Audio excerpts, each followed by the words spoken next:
Deborah Varasini, assessore alla cultura del Comune di Montebelluna, perché questa iniziativa? È un'iniziativa che serve per valorizzare la città, ma soprattutto per far apprezzare, capire, vedere l'arte alle persone che magari hanno difficoltà o diffidenza nell'avvicinarsi a quelli che sono gli abituali location dove viene esposta l'arte. È un modo anche per rivitalizzare ulteriormente il centro? Assolutamente sì, dopo il periodo che abbiamo vissuto è importante rivitalizzare il centro, riportare le persone a frequentare il centro, soprattutto all'aria aperta, ma anche dare respiro ai negozi, sia quelli che attualmente sono aperti, ma soprattutto quelli che magari sono chiusi, mettendo all'interno delle opere d'arte e quindi ridare luce agli stessi negozi per farli vedere e quindi magari riappropriarsi della loro attività principale, quella commerciale. Carlotta Borra, vicepresidente del Mosaico, perché appoggiate senza esitazioni questa iniziativa? L'appoggiamo questa iniziativa perché è perfettamente in linea con quello che è il nostro obiettivo, cioè di portare gente a Montebelluna e far conoscere la nostra città nei paesi limitrofi. Per vetrine che si svuotano, vetrine che si riempiono d'arte?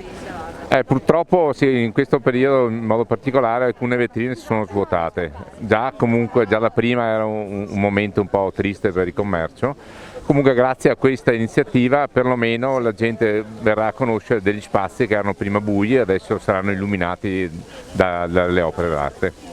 Maurizia Borsato, curatrice della mostra Visioni Urbane, l'arte letteralmente dentro la città di Montebelluna. Esattamente, l'arte fuori dai musei, in mezzo alla città, nei luoghi pubblici vissuti dalle persone, ma anche in alcuni luoghi privati, come per esempio alcuni negozi, nelle vetrine dei negozi e negli spazi sfitti. Questo anche per riportare in luce la città di Montebelluna, la sua storia, il suo percorso e soprattutto anche per riportare in luce una categoria come quella dei negozianti che l'anno scorso a causa delle limitazioni dovute alla pandemia ha sofferto particolarmente. Quindi c'è questa volontà di creare una relazione tra le persone, ma soprattutto tra le persone e il loro territorio. 37 artisti di varie provenienze e di varie età.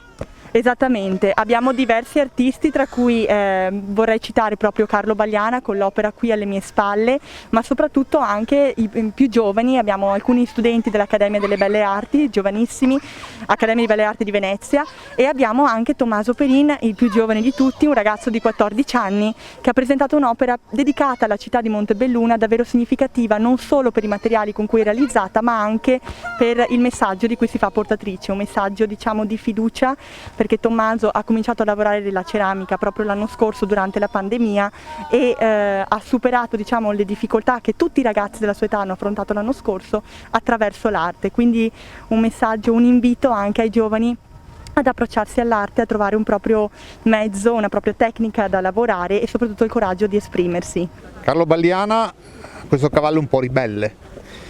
L'ho pensato apposta perché il cavallo selvaggio che scampa, che esce dall'incendio della foresta e appunto ho voluto raffigurarlo che esce dalle sterpaglie, dal fuoco, dal vento che lo trasporta.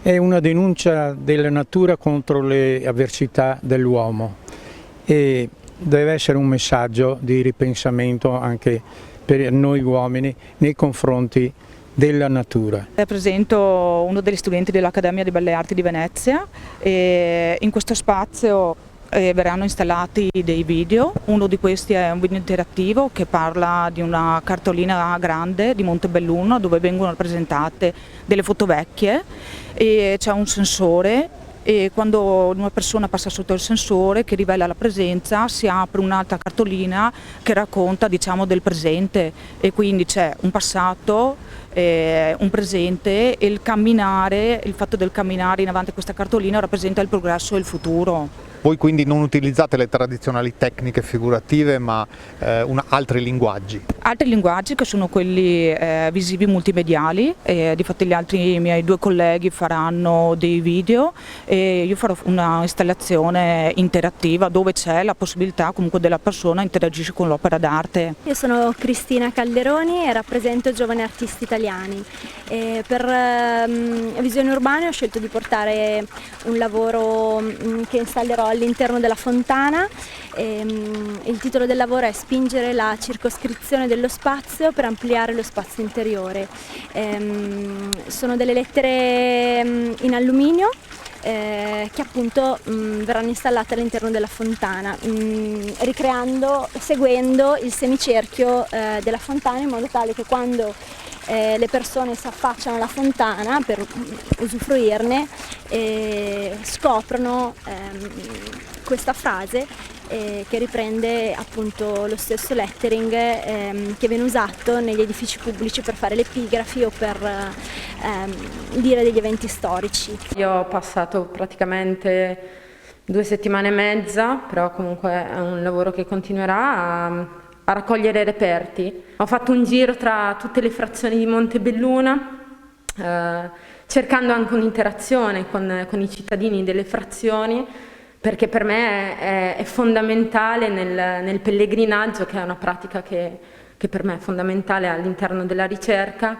E a queste persone io ho chiesto di donarmi appunto degli oggetti che volevano buttare, di donarmi delle parole e di donarmi del tempo. E io ho accolto senza effettivamente nessuna pressione, ho accolto tutto quello che mi davano.